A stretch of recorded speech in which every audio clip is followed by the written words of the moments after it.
tu veux que je commence? C'est quand tu veux. Moi, après, je peux couper. Donc. Ah, ok. Bon, alors c'est parti. Bonjour à tous, bienvenue sur Filles Expat, la chaîne qui vous dévoile les aventures de filles francophones qui ont osé tout quitter pour vivre aux quatre coins du monde. Chaque semaine, Kelly vous fera découvrir une nouvelle destination, une nouvelle histoire à travers ses interviews.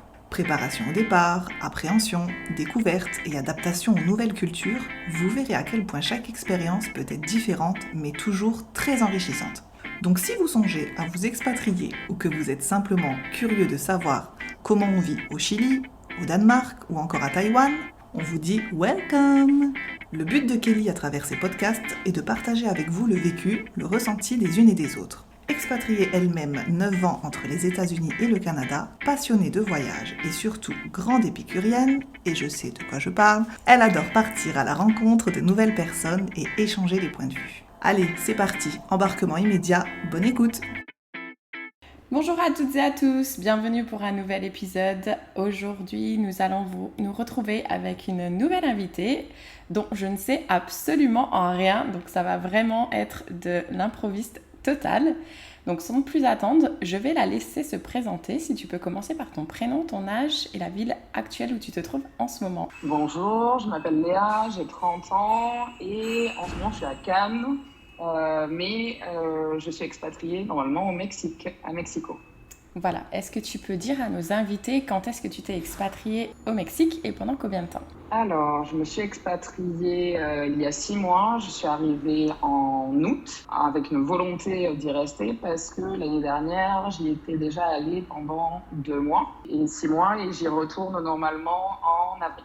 D'accord. Étant donné le coronavirus, on ne sait pas trop, mais du coup, il faut que j'y retourne en avril.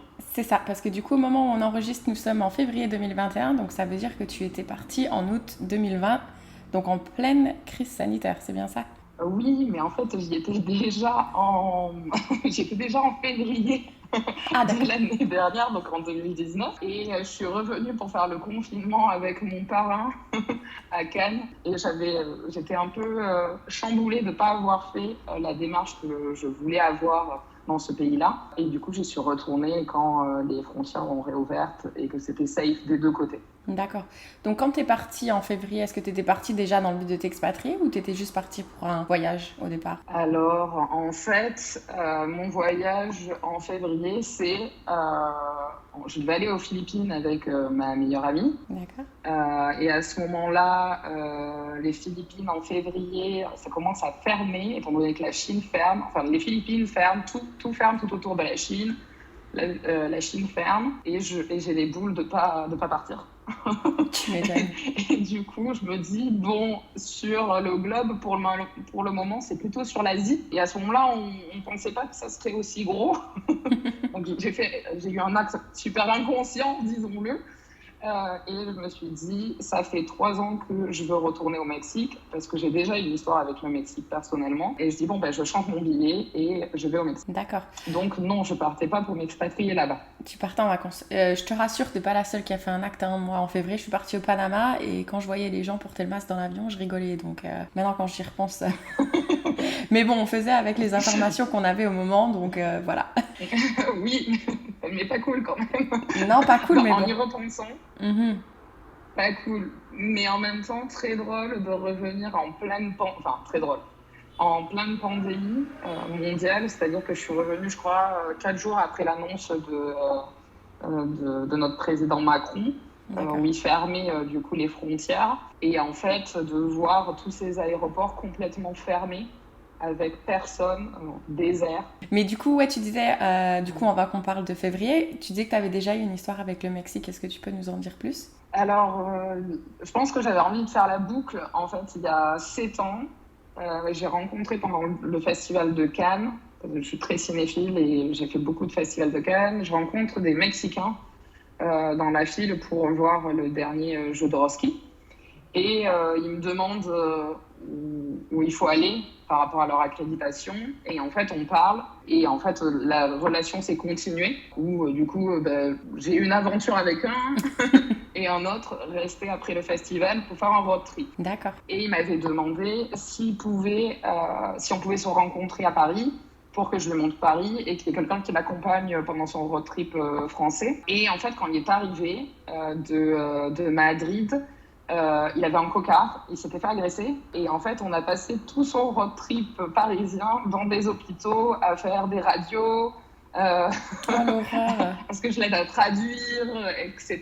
Et à ce moment-là, il m'a dit écoute, viens au Mexique quand tu veux. Je te remercie pour toute la gentillesse que tu as eue envers moi. Et t'es la bienvenue. Du coup, j'avais rien à faire des vacances. Et je suis partie pendant 3 mois au Mexique cet été-là. Génial. Et du coup, j'ai fait un road trip au Mexique pendant 3 mois. Et en même temps, j'avais donné comme excuse à mon père que j'allais apprendre l'espagnol, ce qui n'a pas du tout été le cas. Je n'ai absolument pas appris l'espagnol à ce moment-là. J'ai plutôt parlé anglais avec tout le monde. C'est vrai? Ce qui n'est pas bien, mais je me rattrape maintenant. Oui, c'est vrai, oui. Ouais. Et donc, du coup, oui, j'avais déjà vécu. Et ce qui était très drôle, c'est que mes amis, il y a 7 ans, pensaient que j'allais jamais rentrer du Mexique. Tu faisais quoi comme étude du coup? J'étais en licence de droit et sciences politiques à Lyon 3 et j'avais du mal à valider le droit. Et du coup, mes potes ont cru, parce que je faisais que dire que c'était merveilleux, que j'allais y rester et que j'allais pas rentrer.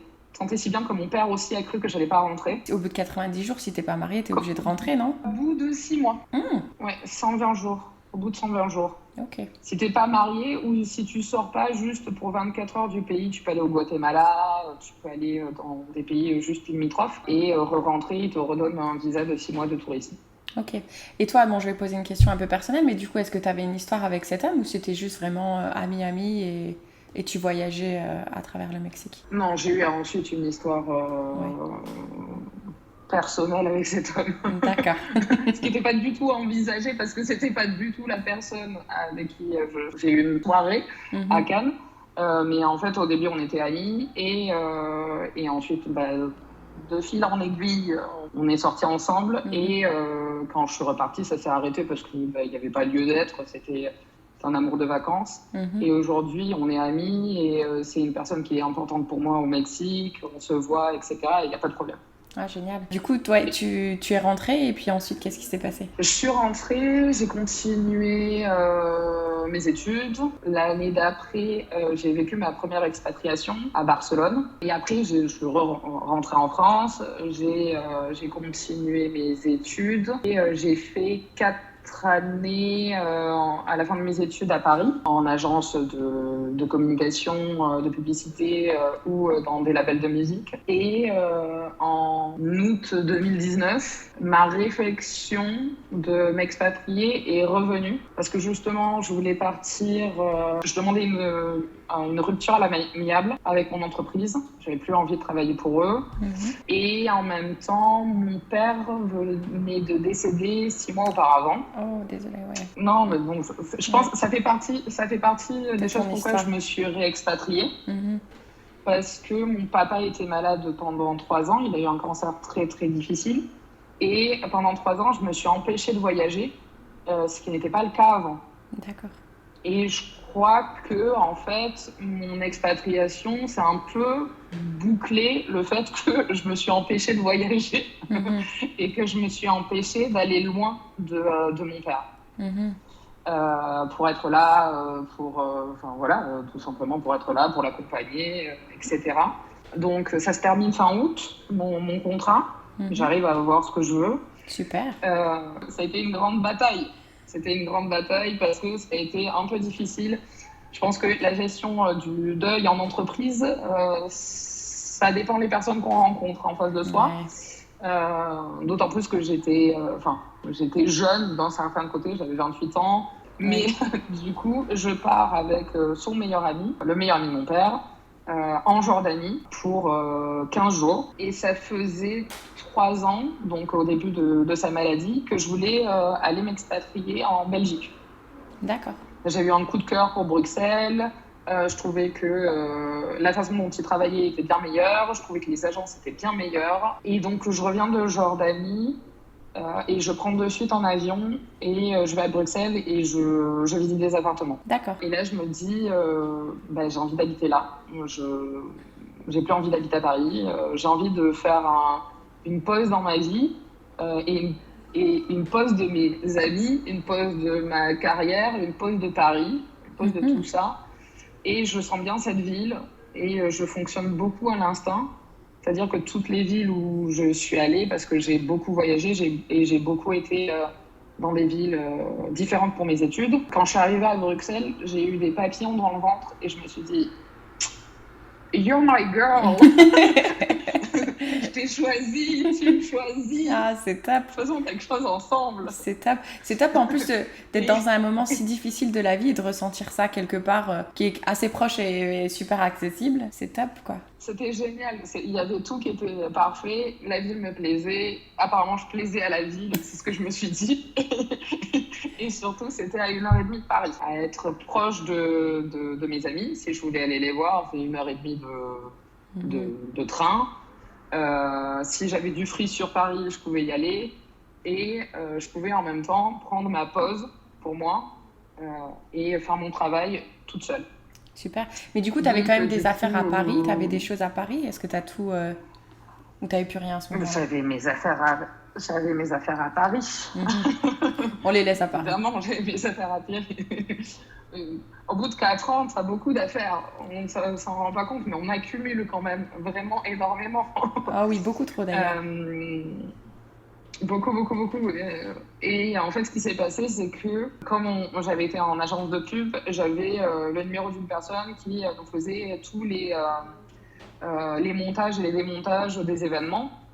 Donc j'avais une personne qui pouvait me déménager. Parfait.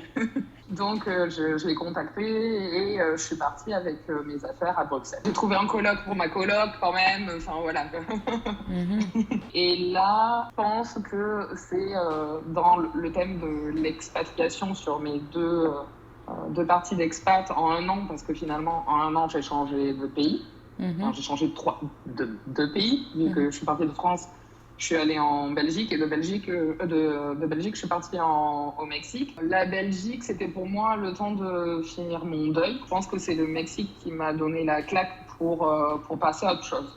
D'accord. Totalement. Du coup, tu es restée combien de temps? Je suis restée combien de temps? À Bruxelles, ouais. Je fait de novembre du coup à février. Ensuite, je suis venue faire la première partie confinement 1 mois à Cannes, en revenant du Mexique. Je suis partie au bout d'1 mois pour finir le confinement toute seule en Belgique. Et après, j'ai fait du coup de avril à août en Belgique. D'accord. Donc, tu es partie de novembre à février à Bruxelles.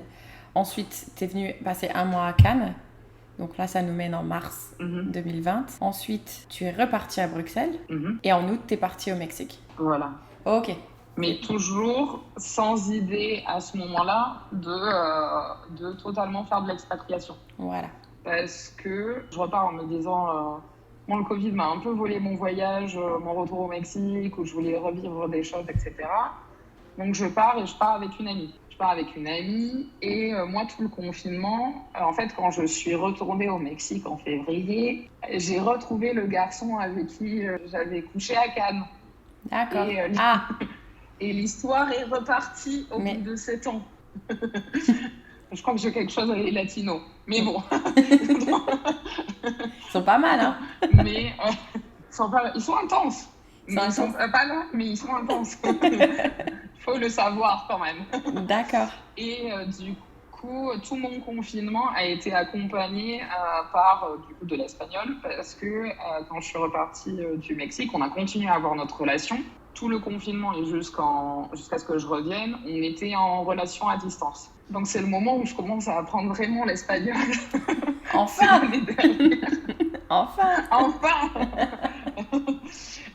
J'arrive au Mexique pour me dire je fais août-novembre. Comme ça, j'aurai fait mon voyage, la boucle sera bouclée, etc. Et au bout de 2 semaines, on se sépare avec cette personne-là. Mais je continue le voyage avec ma pote, tout va bien, très contente, on voyage dans tout le Mexique, etc. Et au bout d'1 mois, on arrive à Oaxaca.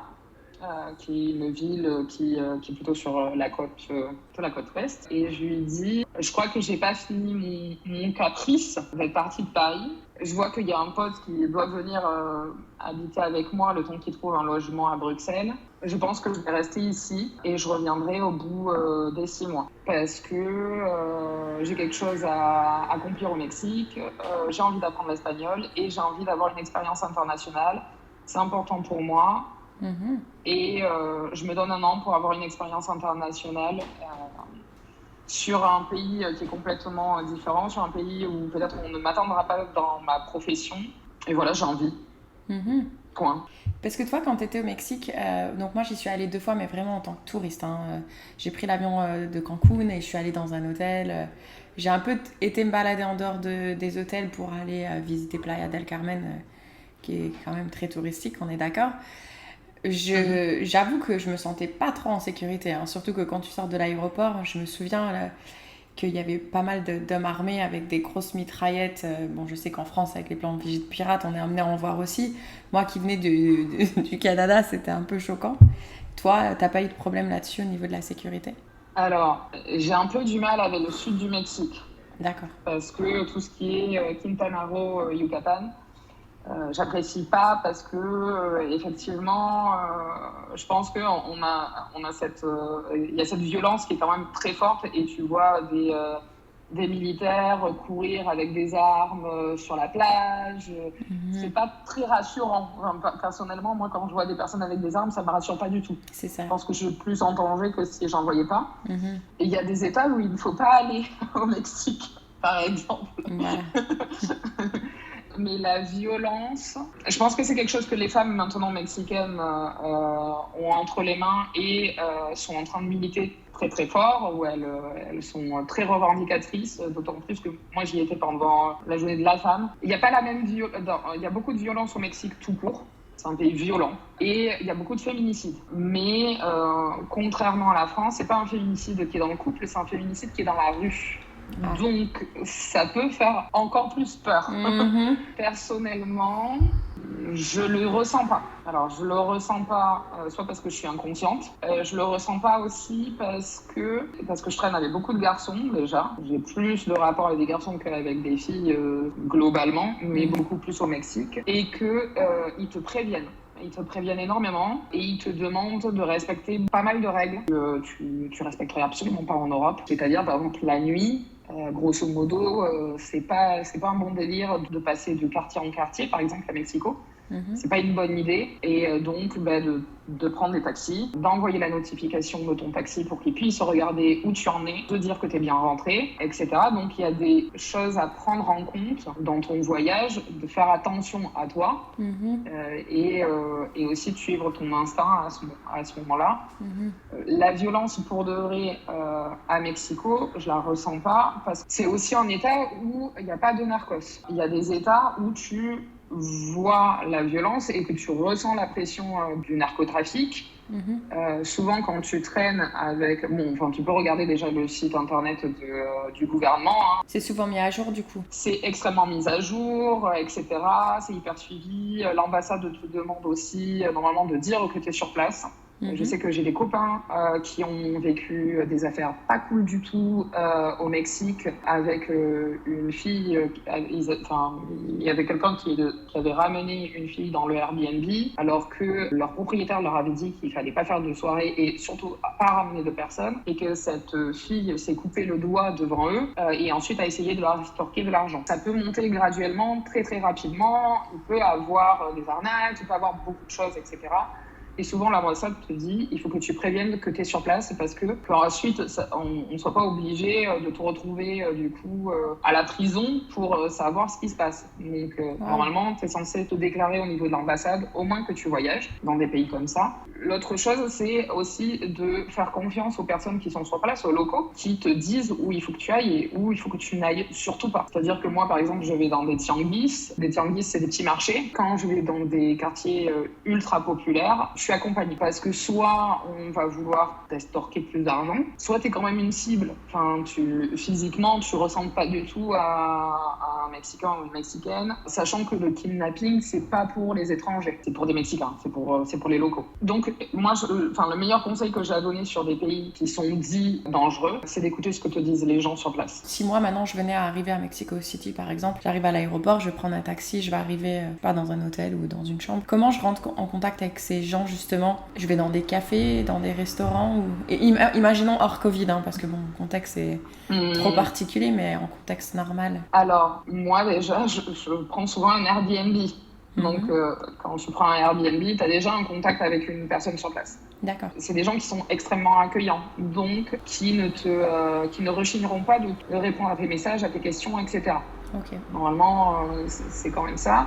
Et donc, du coup, comme j'habite dans un Airbnb, j'habite dans un immeuble. Et donc, du coup, il y a des voisins, tu peux parler avec les voisins, tu peux parler avec les personnes dans la rue, tout simplement. Souvent, après, quand tu as une vie pseudo de quartier, parce que tu es souvent là et que les personnes te voient, les personnes vont te demander d'où tu viens. D'où tu viens, et elles vont essayer de créer du lien avec toi. Même les commerçants à côté, etc. Et tu peux leur parler. Ensuite, évidemment, si tu sors, tu vas rencontrer plein de gens. Hein. Si tu vas dans un bar, si tu fais des soirées, tu rencontres des personnes. Ils s'échangent hyper rapidement les numéros. Il y a un truc au Mexique, c'est qu'ils adorent Instagram, donc ils te demandent tout le temps de te suivre. Ils te demandent hyper rapidement, c'est quoi ton Insta? Ils te demandent plus ton 06 maintenant, c'est donne-moi ton Insta. C'est donne-moi ton Insta ou donne-moi ton Facebook. Il y a un truc vraiment au Mexique, hein, moi que j'ai beaucoup vécu, c'est qu'ils sont hyper contents. Mais je pense que c'est un peu... c'est juste, si on compare à la France, les gens ils sont hyper contents dans les autres pays que tu sois là. C'est ça. Mais du coup, ils t'aident énormément, ils veulent créer du lien avec toi, etc. Et je pense que c'est facile de créer du lien. D'accord. Ouais, parce que c'est vrai que pour ceux qui sont jamais partis de la France, on entend ça sur le Mexique, mais sur les États-Unis c'est pareil, le Canada c'est pareil. Il y a plein de choses hyper simples pour rencontrer des gens, et d'autant plus si tu t'expatries ou que tu viens juste. Ce que j'avais fait dans mon premier voyage et là dans le deuxième, c'est de prendre des cours. Tu prends des cours, peu importe l'âge que tu as, tu vas rencontrer des personnes hyper facilement. Bon, aujourd'hui, on est en contexte de Covid, c'est beaucoup plus compliqué, mais normalement, juste, c'est pas extrêmement cher, mais je crois que j'avais payé pour 2 mois 400 € de cours d'anglais et d'espagnol. Tu rencontres des personnes via ça. Après, il y a tout un système aussi qui se passe qui est super cool sur l'expatriation et sur le réseau français. C'est-à-dire que tu peux trouver des groupes Facebook pour parler avec des Français qui, eux, te feront évidemment rencontrer des personnes. Ou prendre un bon cours de comment faire un bon guacamole, par exemple. Ça peut être pas mal aussi, ça. Ah oui, par exemple, il y a ça. Je pense que sortir en soirée te permettra de rencontrer les personnes qui voudront te revoir. Ou même, par exemple, en Jordanie, on avait pris des cours de cuisine sur Airbnb. On avait échangé. Et du coup, la vie, elle est chère sur place, à peu près, les logements, les choses comme ça coûte cher ou pas? Ça dépend où tu es. Toi, tu cherches à retourner où, du coup? Alors, moi, j'ai un appartement, en fait. Ah, tu l'as? Parce que moi, je fais tout bien. Elle a des appartements partout, à Bruxelles, à Paris, à Cannes, et partout. Je suis super organisée. En fait, je suis mon instinct. Agent immobilier. Je suis dans une organisation la plus folle. Donc, c'est pour ça aussi que je suis revenue en France, parce que comme je suis super organisée, le fait de s'expatrier, c'est un peu bête d'avoir encore un appartement en Belgique. On est d'accord. Au Mexique, ce qui est pas mal aussi, c'est que quand tu t'expatries, c'est qu'ils fonctionnent énormément en coloc. Les personnes qui ont 30 ans, ils sont souvent en coloc. S'ils ne sont pas mariés ou en couple, ils vivent avec leurs parents ou en coloc. Donc, tu peux trouver des chambres hyper pas chères, mais vraiment hyper pas cher, c'est-à-dire autour de 200 €, okay. Et être en colocation. Ensuite, ça dépend évidemment dans quel arrondissement, en gros, qu'ils appellent ça une colonia, En quel arrondissement tu es. Si tu es dans un arrondissement comme le mien, parce que moi j'ai changé d'appartement, au début j'étais dans un Airbnb, j'ai parlé avec la personne, elle me l'a prêté pas prêté, mais elle m'a baissé le loyer, mais j'étais dans le centre. J'avais un peu du mal à sortir dans le centre parce qu'il y avait énormément de monde et surtout j'avais le voisin marié qui me draguait. J'avais plus très envie.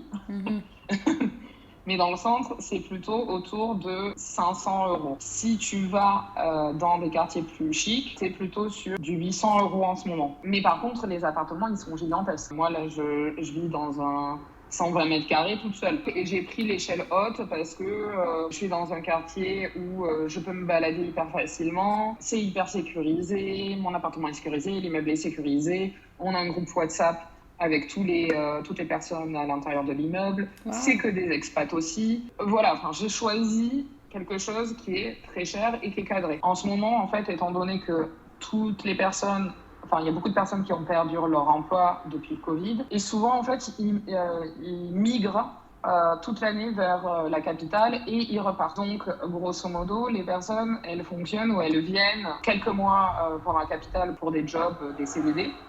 Si du jour au lendemain elles perdent leur emploi, elles repartent chez leurs parents en province. Si tu n'habites pas à Mexico, clairement avec 200 €, tu peux avoir une maison avec un jardin. C'est ce que tu me dis qu'il y a piscine. Là, c'est bon, je fais ma valise, je vais au Mexique. Viens. Je ne suis plus très loin. En plus que j'adore les tacos et tout ce qui est bouffe mexicaine, donc... Mais aussi, en fait, ce qu'il y a en ce moment, comme il y a énormément de logements qui sont libres sur la ville de Mexico, et que en fait, ils ont un problème aussi de classicisme. Ils ont un très gros problème de classicisme. Il n'y a pas vraiment de racisme dans leur société, c'est plus du classicisme. Mais qui inclut du racisme. Mais bon, ils sont racistes entre eux. D'accord. Donc, si tu vas dans une agence et que tu dis que tu es française ou du moins que tu n'es pas mexicaine, ils vont t'ouvrir plus de portes, déjà. Ils vont chercher moins de garanties. Moi, j'ai pas eu besoin de garanties du tout, qui est quand même un peu scandaleux, parce qu'ils demandent des garanties énormes aux Mexicains, mais aux étrangers, non. Et aujourd'hui, si tu vas dans une agence, ils vont te montrer plusieurs appartements, comme fonctionne une agence. Mais ils vont te dire aussi que le prix est celui-là, mais tu peux le revoir à la baisse énormément et faire des propositions aux propriétaires. Étant donné qu'il y a trop de logements et qu'aujourd'hui la demande est moindre, tu peux te trouver un appartement de 80 mètres carrés à 500 € au Mexique. Wow. Et du coup, on demande une caution, tu dois signer un bail d'une certaine durée. On te demande quand même une caution, hein. On te demande une caution d'1 mois. Et tu as un bail de 1 an. Ce qui est différent par rapport à la France, c'est que tu ne peux pas partir du jour au lendemain. Normalement, ils vont te demander 2 mois de préavis. 2 mois de loyer. D'accord. Ok. Et donc là, du coup, toi, tu es en attente parce que j'imagine que tu as ton appartement là-haut, il doit te manquer. Je suis revenue en France parce que en fait, j'allais être illégale au Mexique, mais aussi que j'avais des choses à régler en France et en Europe. Et du coup, je vais déménager ce mois-ci, tout ce qu'il y a à Bruxelles. Ah oui, ce que j'allais dire, tu déménages où là? Je sais plus. Je suis perdue. Alors, je récupère toutes mes affaires de Belgique et je vais le mettre dans un appartement à Cannes qui m'appartient pour le louer en tant que location meublée. D'accord. Et donc, je suis quand même rentrée parce que comme je l'ai un peu fait à l'instinct de partir et de décider de vivre dans ce pays, je suis partie en laissant tout mon bordel. Non, du coup, c'est vrai que c'est vrai qu'on est très différentes parce que toi, t'aimes pas l'organisation, moi je suis très organisée. Mais en plus, parce que moi j'avais envisagé aussi de faire ça au Canada, de peut-être éventuellement sous-louer et juste le temps de savoir, mais en fait je me suis dit non, parce que si je me garde des attaches quelque part, bah voilà, à un moment donné je vais devoir certainement revenir, je vais devoir gérer des choses à distance. J'étais plutôt du genre à dire non, je préfère prendre mon temps avant de partir, mais régler mes choses et les mettre derrière moi, entre guillemets, en fait. À y repenser, tu vois, c'est la meilleure manière qui soit, c'est de se préparer. Après, quand tu n'y avais pas pensé véritablement que tu allais t'expatrier, ça te tombe un peu sur le... Soit tu décides décides de rester et tu trouves des moyens, sachant qu'il faut que tu fasses confiance aux personnes qui sont sur place, qui vont être dans ton appartement ou qui vont t'aider à déménager ou je ne sais quoi, soit tu rentres. Et pas que je fasse pas confiance à mon ami, mais c'est juste que son copain va déménager avec lui et donc au bout d'un moment, mes affaires, qu'elles sortent de cet appartement, non, c'est plus possible. Il faut que ça devienne leur chez-soi. Mais d'ailleurs, parce que tu m'as contacté par rapport à un problème de banque, j'allais dire d'assurance, mais tu m'as contacté par rapport à un problème de banque. Donc, est-ce que tu veux bien nous en parler? Parce que je crois qu'il t'est arrivé aussi une petite histoire là-dessus. Alors, comme je suis très organisée et que apparemment je tiens beaucoup à mes affaires, en fait, il y a quelques années, j'avais déjà ouvert un compte N26, donc j'ai un compte pour l'Inter. Il n'y a pas de problème. Mais la dernière fois, j'avais utilisé autant les deux cartes, ma carte de ma banque normale et ma carte N26. J'ai pas envie de faire de la publicité, mais bon, c'est vrai qu'elle fonctionne bien à l'international. Je me suis aperçue que j'avais des frais quand même très gros sur ma banque française. Et au-delà de tout ça, en novembre, en allant chercher une salade, j'ai perdu mon porte-carte. Donc j'ai perdu mon porte-carte avec mes deux cartes. Là, c'est un peu la panique pour de vrai. Parce que déjà, ma banque française, quand je les appelle, ça me coûte 2,50 € la minute. Oh, punaise. Et ils ont un peu du mal tout court à me répondre ils sont pas très réactifs, mais quand on leur demande d'envoyer une carte au Mexique, ils te disent que c'est pas possible. Ce qui est aussi le cas de N26. Je l'ai fait envoyer une copine qui venait et heureusement que c'est arrivé au moment. Tu es une sacrée belle étoile, toi. Et tes bons amis. Mes amis me sauvent la peau quand même. Merci mes amis. Merci tous mes potes. Je vous embrasse. Merci Chloé. Merci Michel. Grosso modo, ce qu'il faut faire, c'est demander à sa banque d'arrêter la carte, se la faire envoyer à son domicile, donc le domicile que tu avais auparavant, ou la faire envoyer à tes parents, etc. Et que tes parents ensuite te l'envoient. Ouais, ça prend quand même... Ça prend du temps. Ça prend du temps, oui. Ça prend du temps, etc. Moi, dans mon cas, j'ai une grande capacité à perdre mes cartes bleues. Donc, j'ai déjà vécu ce genre de péripéties. La solution que j'avais, c'est que sur ma carte de ma banque, je pouvais verrouiller. Donc, je verrouillais ma carte en ayant peur que peut-être quelqu'un essaye de faire des paiements avec ou quoi que ce soit. Et quand je voulais manger, je la déverrouillais. J'allais sur les applications, je me commande à manger. Et aujourd'hui, sur les applications qu'ils ont, eux, qu'il y a deux applications, il y a Uber Eats, donc comme on a tous. Tu peux aussi avoir, il y a une autre application, mais les deux fonctionnent, il y a Rappi aussi, et tu peux commander tes courses. Tu commandes, tu fais ton paiement, et puis après tu rebloques ta carte. Je savais pas que tu pouvais débloquer comme ça aussi facilement, tu vois. Ah oui, maintenant il y a des options, souvent sur tes banques, sur les applications, tu peux verrouiller ta carte et déverrouiller ta carte, et ça fonctionne à la minute près. Il n'y a pas de problème, tu n'as pas à attendre une heure, ni quoi que ce soit. Dans ce cas-là, tu survis le temps qu'une autre carte arrive. Mais du coup, on en parlait un peu en privé. Ce qui est aussi intéressant, c'est quand on arrive dans un pays d'expatriation où on sait qu'on va être là pendant quelques temps. Ouvrir une banque, c'est assez simple en général. Alors ouais, c'est assez simple de s'ouvrir un compte seulement entre Mexique et la France. C'est pas les mêmes codes entre ton IBAN et les codes des banques mexicaines. Ouais. Donc il faut passer soit par une banque londonienne pour faire un virement, soit tu fais des Western Union, etc. Et autant te dire que quand tu fais des transferts au Mexique, aller récupérer dans une épicerie 1000 balles, ça craint. C'est pas une bonne idée. Ouais, non, c'est clair. Donc en gros, là, ce que je suis en train de voir, moi personnellement, où j'ai un compte au Mexique, c'est pas le problème, mais de chercher une banque plutôt internationale et une banque qui puisse me faire des transferts. Donc, grosso modo, je suis en train de m'adresser à plusieurs banques internationales pour voir si je peux ouvrir des comptes avec eux et s'ils savent faire des transferts sur des banques mexicaines. Parce que du coup, il n'y a pas beaucoup de banques qui sont partout dans le monde, mais il y a une banque qui est au Mexique et qui est en France. Et donc, du coup, je suis en train de leur parler pour savoir si je peux ouvrir un compte et s'ils pourraient m'envoyer de l'argent au Mexique. Tu veux nous la citer, cette banque, du coup ? Oui, HSBC. HSBC, ah oui, ok. C'est ce que j'avais pris quand je crois que je me suis expatriée en Angleterre, ouais. En plus, t'as pas de frais en général. Oui, par exemple, tu vois, ma banquière aujourd'hui, elle ne peut pas m'appeler via WhatsApp. HSBC, alors que ça fait un an quand même, on est en Covid, et que c'est une banque régionale. HSBC, ils te permettent de faire des visioconférences. Ah, génial. Je crois que j'ai trouvé mon match. Donc HSBC, et puis sinon, s'il y a quelqu'un qui nous écoute, parce que ton épisode il va sortir d'ici quelques jours, si quelqu'un aurait une banque aussi à conseiller ou une expat qui est au Mexique et qui a trouvé une solution aléatoire, je ne sais pas, surtout ne pas hésiter à m'envoyer un petit message privé et je serais ravie de le transmettre à Léa. Avant que je te pose les questions de la fin, est-ce que tu aurais d'autres conseils que tu aimerais dire à ceux qui envisagent une expatriation au Mexique ? N'allez pas où vous pensez que vous allez être agressé, suivez votre instinct, tout simplement. Peut-être si on y va un peu à l'arrache comme moi, prenez contact avec des expats sur place. Il y a des groupes facilement où vous pouvez aller même sur le petit journal, un journal d'expat. Okay. Et il y a toujours un Facebook pour chaque région, pour chaque pays dans lequel ils sont. Donc, je pense que là, vous pouvez rencontrer, soit s'ils ont des collaborations avec des groupes d'expatriés, ce qui était le cas à Barcelone, et souvent juste écrire expat français et le pays, et vous en trouverez plein.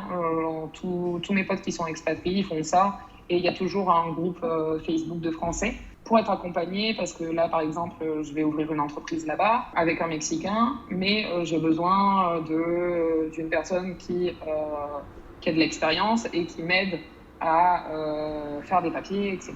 Et c'est mon ancien proprio qui m'accompagne. Ah, génial. Qui me dit, donc vu que lui, il a 20 ans d'expérience sur place, il me dit, ça fonctionne plutôt comme ça, tu devrais faire de telle façon, etc. Et de parler à pas mal de Français quand vous voulez ouvrir une entreprise ou trouver de l'emploi.